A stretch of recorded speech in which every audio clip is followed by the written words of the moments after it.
anti twabaddewo social media netandika okucyankalana kaposta kayita kadde no kaddeeri netugamba King Saha ayagala tukola ki olaba muganda z'ebukoma nsimbi concert ebivulo kati atolwa ekyomukibuga wakati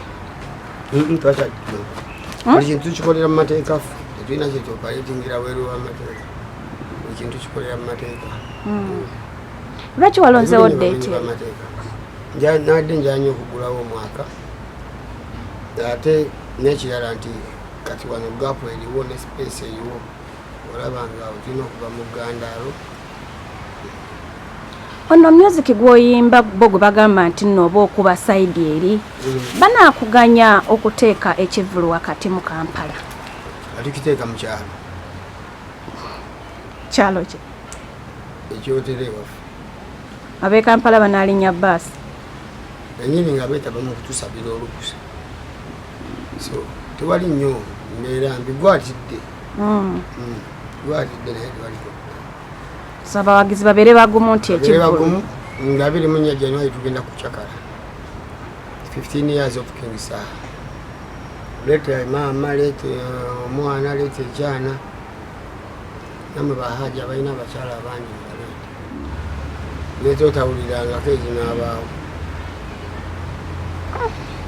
Omwana yandibaddeeyo nga muwagizi wa King Saha. Yebuuza King Saha yeesize eki okuleeta ekivulu.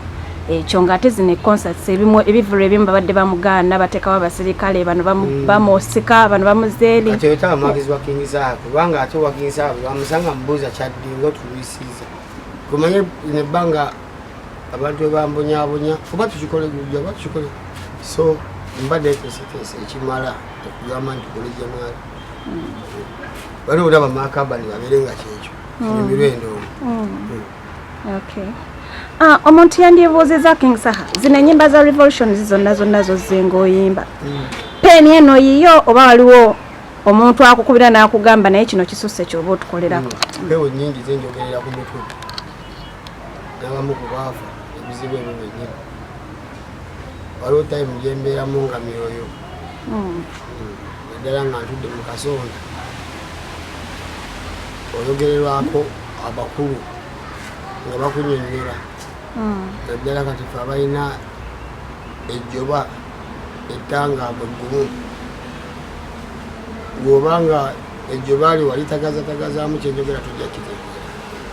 Naye abalina emitwe emiweewufu bakimanyi abakulu bakubinja ku jjoba ensonga ne bazittaanya nga ate naawe kennyini oyongerako ki